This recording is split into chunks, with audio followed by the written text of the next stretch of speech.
Bayan, magandang gabi po ang Kuya Ed. Diretsuhan na lamang po tayo. Total, you're trying to accompany and prepare para sa gera. Talagang gusto niyong patunayan na ang Pilipino ay matapang, no? Well, hindi po ako tumatanggi niya. Talaga matapang po ang Pilipino. Pero, ang tapang na walang utak ay isa pong klarong kagaguhan. Hindi ko po kayo inaamon, sino man sa gobyerno, kasi may tumawag sa akin. Ayan. Kuya Ed, ipapakulong nila, ipakukulong nila ang lumalaban sa Marcos administration, ang naghahanap ng katotohanan sa involvement ni Romualdez sa pagnanakaw. Kasi siya na po ang tinutumbok at ang hindi ko alam kung ano meron kay Brownie. Sayang yung dalawang condominium na yan. Ikaw lang ang chief of staff na merong condominium. Ang iba, restaurant lang. Sige, okay, and dito tayo. Total, magagaling kayo. Pero kaming taong bayan, ngayon kaming taong bayan ay nagsasabi din sa inyo. Tignan nyo ang kalikasan. Warak, wasak, lupaypay ang bayan ng Cebu nang dahil din sa kalikasan. Ang pamunuan under by Governor Gwen. Yung kanyang mining project doon. Isipin nyo kung gaano katindi ang hagupit ng pagsira sa kalikasan. Ngayon, pati na rin ang Sierra Madre. The only defense style para masuportahan at maidepensa sa anumang pagdalaw ng bagyo, ang kalikasan.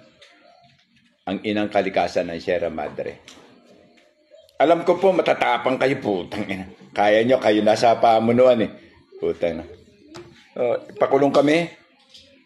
Medyo yan lang po. Kasi hindi naman din ako tanga. Kung magpapakulong ako sa inyo, sa katotohanan meron akong sinasabi at namin. Okay? Hindi kami tanga. Huwag nyo kami idamay sa inyong mga katarantaduan. Ito na lang, tarantaduan ba? Sa klaro na lang na sitwasyon.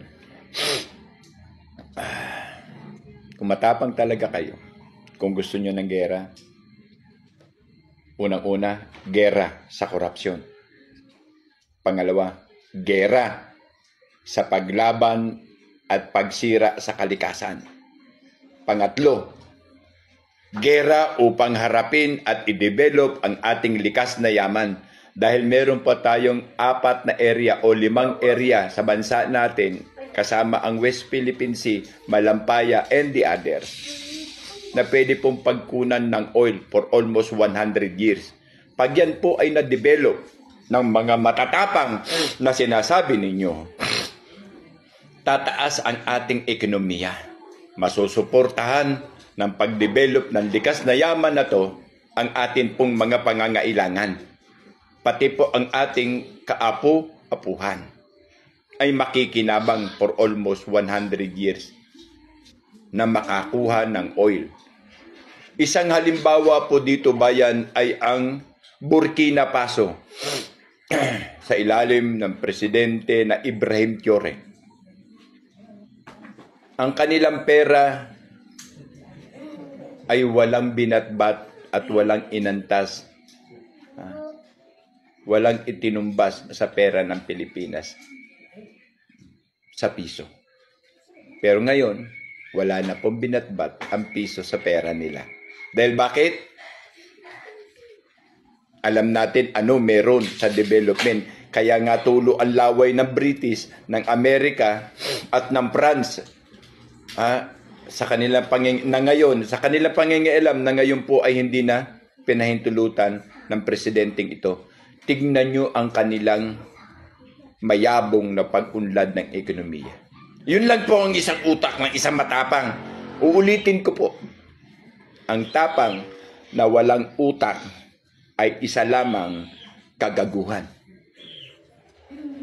20 to 30 days.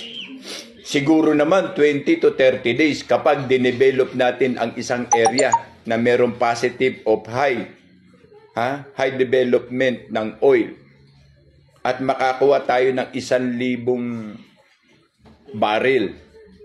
Siguro naman kahit papaano maiibsan ang ating pangangailangan sa PhilHealth. At makakuha ulit tayo ng 1,000 baril pa uli, maiibsan ang ating pangangailangan. Saan? Sa trade industry. Hanggang sa ma-develop ang Pilipinas ng tungkol sa mga likas na yaman na meron tayo. Yung gera na antapang lamang. Alam naman namin kung ano laman ng gera. Walang pinuno ang nasa piba. Ang pinuno ay nandoon sa General Headquarters. Kaya kung ako sa inyo, ang gerahin natin ay ang tatlo na sinasabi ko. Gera sa korupsyon, gera sa pagmamalabis at pagwalang hiya sa ating kalikasan, at gera para i-develop ang ating likas na yaman. Pustahan tayo sa loob ng 30 days na sinasabi nyo. Maraming tulong ang aabot sa BRICS, sa France, at sa Amerika. Kahit hindi natin sila awayin, ang kanilang tulong o aid ay darating dahil gusto nilang mapakinabangan ang ating likas na yan. Yun lamang po. Ulitin ko, ang tapang na walang utak ay isa pong kagaguhan. I-develop natin ang ating likas na yaman kahit papaano in prior of 30 days. Meron na tayong matatanggap na report. Meron na tayong accommodately accomplishment at magi-start yung ating pagbomba ng oil o pagkuha ng baril o drum na oil. Try nyo. Total matapang naman kayo. Try nyo. Isang hamon mula sa amin. Yan ang gawin ninyo. Pag na-develop ang likas na yaman natin, palakpak pati mahal ninyo sa buhay.